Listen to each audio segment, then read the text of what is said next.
नमस्कार. दुसरा विषय म्हणजे आहारातील हे बदल स्त्रियांसाठी अतिशय उपयुक्त. तर आता ते बदल कोणते? आपण आहारात नेमकी कुठली चूक करतो? मंडळी, मी तुम्हाला काही सकाळी उठल्यापासून रात्री झोपेपर्यंत काय खावं, डाएट हे नाही लिहून देणार आहे.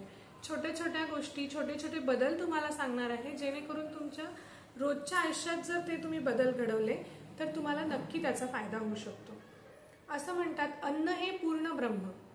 आणि ते खरंच आहे की अन्नाला आपण देवाचा दर्जा दिलेला आहे.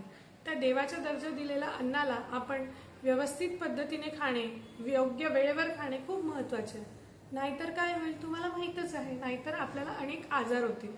आणि स्त्रियांना या बाबतीत होणारे आजार हे खाण्याच्या चुकीच्या सवयीमुळे जास्त असतात.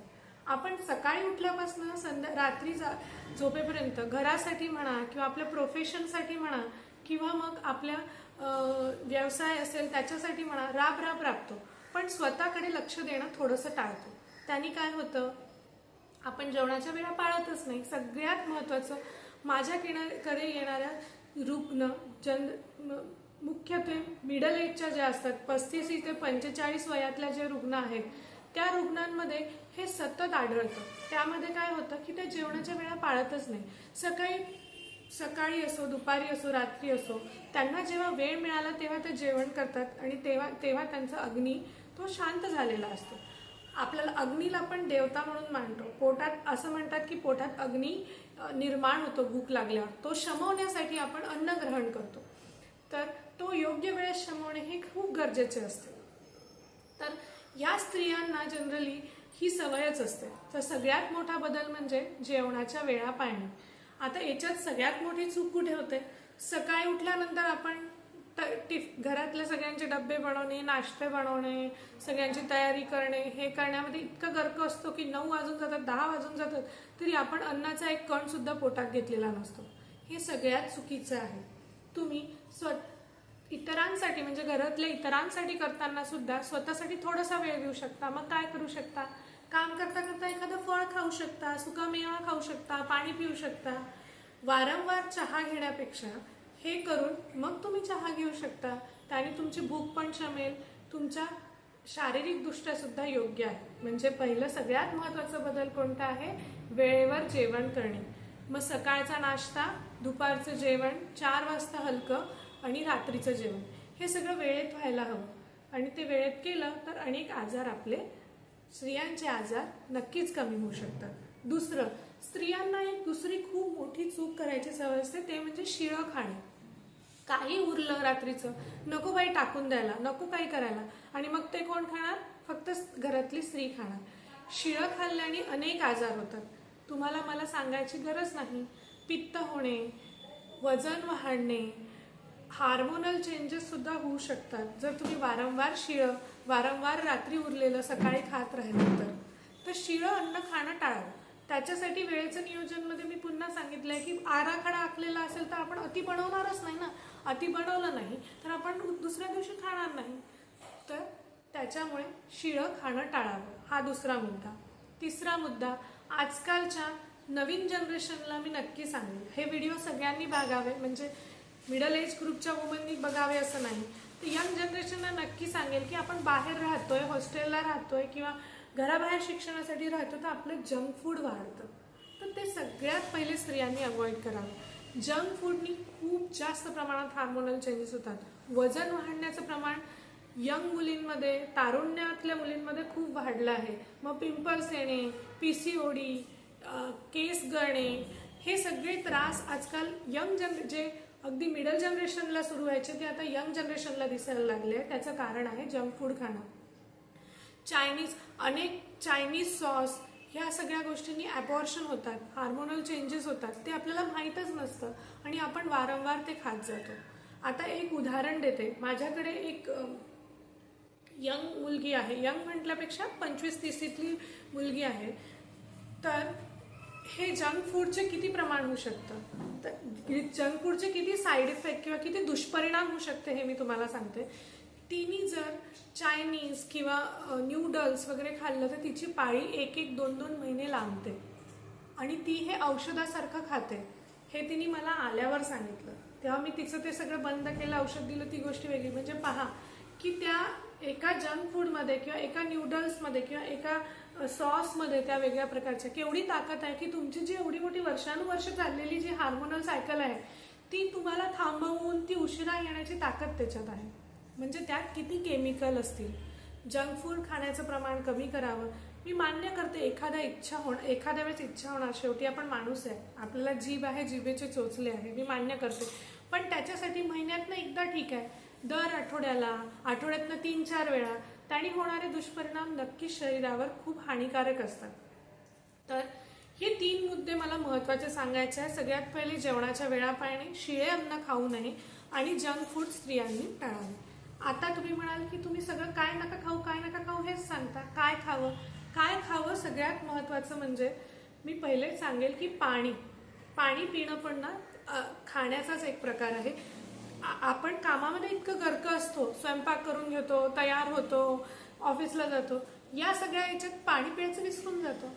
पण पाणी पिणं, आपलं शरीर हे 70% पाण्याने बनलेलं आहे, त्याच्यामुळे पाणी पिणं खूप गरजेचं आहे. 8 ते 10 ग्लासेस पाणी दिवसाला पिलं गेलं पाहिजे. मी लिटर सांगतच नाही आहे. अनेक लोक 2 लिटर, 3 लिटर, 4 लिटर असं काउंट करतात. चांगली गोष्ट आहे, तुम्ही तेवढं करू शकत असाल तर योग्य. पण जर तुम्ही घरी असाल, बॉटल भरणं होत नाही, तर ग्लासनुसार मोजू शकता, है ना.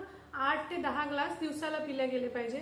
शक्यतोवर पाणी हे संध्याकाळच्या आत प्यावे. संध्याकाळच्या नंतर पिलं तर रात्री आपल्याला वॉशरूमला उठावं लागतं, म्हणून पाणी पिणं. नंतर खाण्याचं सगळ्यात महत्त्वाचं म्हणजे पूर्ण आहार घेणं गरजेचं आहे. घाई आहे, गडबड आहे, मला ऑफिसला जायचं आहे, मग थोडंसं काहीतरी खाल्लं आणि चाललं नाही. अर्धवट खाल्ल्याने सुद्धा खूप जास्त त्रास अपचनाचे होतात. कारण आपल्या शरीरात ऍसिड निर्माण झालेलं असतं, ते पूर्ण शमतच नाही.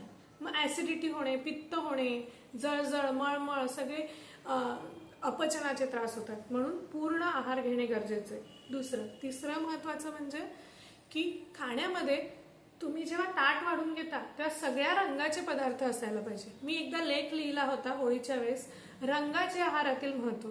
तर सगळे रंग जे असतात खाण्यातले ते तुमच्या ताटामध्ये दिसायला पाहिजे. हिरवा, लाल, पिवळा, हे सगळे रंग. त्या रंगाचं तसं न्यूट्रिशनल व्हॅल्यू आहे आणि तसे महत्त्व आहे.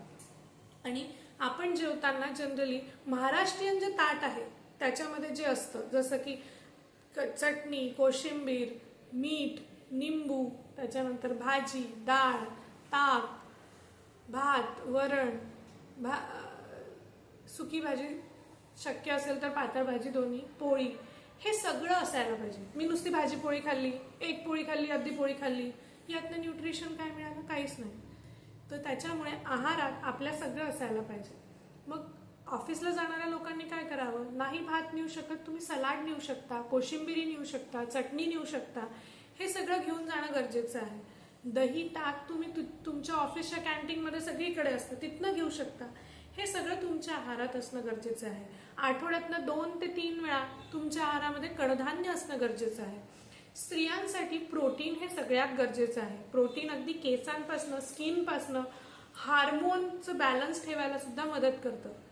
नॉनव्हेज खाणाऱ्यांनी अंडी, मासे हे तुमच्या खाण्यामध्ये ऍड करू शकता. जे नॉनव्हेज खात नाही, काही टेन्शन नाही, तुम्ही कडधान्य ऍड करू शकता, वरणाचं पाणी, डाळीचं पाणी ऍड करू शकता, पनीर खाऊ शकता आठवड्यातनं 15 दिवसातनं एकदा. हे सगळे पदार्थ तुम्ही तुमच्या खाण्यामध्ये महत्त्वाचे प्रोटीनयुक्त ऍड करू शकता. हिरव्या पालेभाज्या मिळणारे, सीझननुसार मिळणाऱ्या हिरव्या पालेभाज्या, मग त्याच्यात पालक आलं, मेथी आलं, नुसतं पालक मेथीच नाही, कोथिंबीर, पालक, मेथी, कारळ, त्याच्यानंतर चवळी, त्याच्यानंतर जेवढ्या हिरव्या पालेभाज्या वेगवेगळ्या येतात, चिवळची छोटी भाजी असते, ह्या सगळ्या सीझननुसार तुमच्या खाण्यामध्ये असणं खूप गरजेचं आहे. त्याने तुम्हाला त्या ऋतूमध्ये ते आहारातील महत्त्व, आपलं जे नैसर्गिक चक्र आहे ना, खूप चांगलं आहे. आपल्याला जे फळं त्या ऋतूमध्ये येतात ना, ते त्या वेळेस आपल्याला शरीरासाठी पण गरजेचं असतं. जसं उदाहरण द्यायचं झालं, काकडी ही उन्हाळ्यात खावी, त्या दिवसात ती चांगली मिळते सुद्धा, कारण ती थंड असते, ती उष्णता शमवते. तसंच दुसरं महत्त्वाचं म्हणजे पालेभाज्या, हिरव्या पालेभाज्या पावसाळ्यात आपण खात नाही, तशा त्या मिळत पण नाही आणि त्या जंतुयुक्त असतात, म्हणून कमी खाव्या. हिवाळ्यात जास्त खाव्या. गाजर जास्त प्रमाणात हिवाळ्यात पिकतं. हिवाळ्यात आपल्या शरीराला व्हिटॅमिन ए ची खूप गरज असतं. तर हे सगळं ऋतूनुसार जे मिळतं, ऋतूनुसार तुमच्या एरियानुसार लोकल सीझनल फूड खा म्हणतात ना, त्याचं कारण हे आहे. हे सगळं करावं.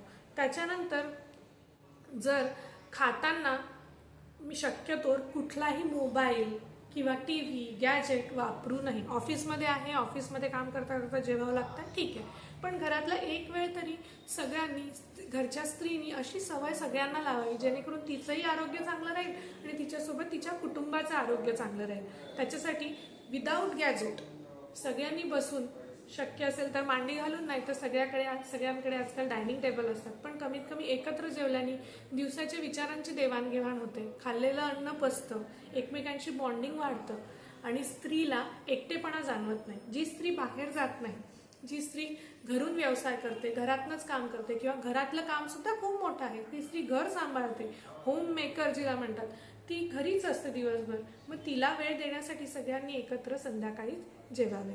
हे आहारातील बदल स्त्रीनी नक्की करावेत आणि हे खूप गरजेचे आहे. याने तुम्हाला पुढे होणारे पाळी रिलेटेड त्रास म्हणा, हार्मोनल रिलेटेड, बीपी, शरीरात होणारे बदल किंवा प्रेग्नन्सीमध्ये कोणी कन्सीव्ह करायचा प्रयत्न करत असेल त्याच्यासाठी, किंवा कोणी पोस्टपार्टम म्हणजे डिलिव्हरी झाल्यानंतरचे होणारे त्रास नक्की तुम्ही टाळू शकता. हे बदल नक्की आहारात करा, ही माझी कळकळीची विनंती. हे केल्याने तुम्हाला नक्कीच शरीरात बदल जाणवतील. धन्यवाद.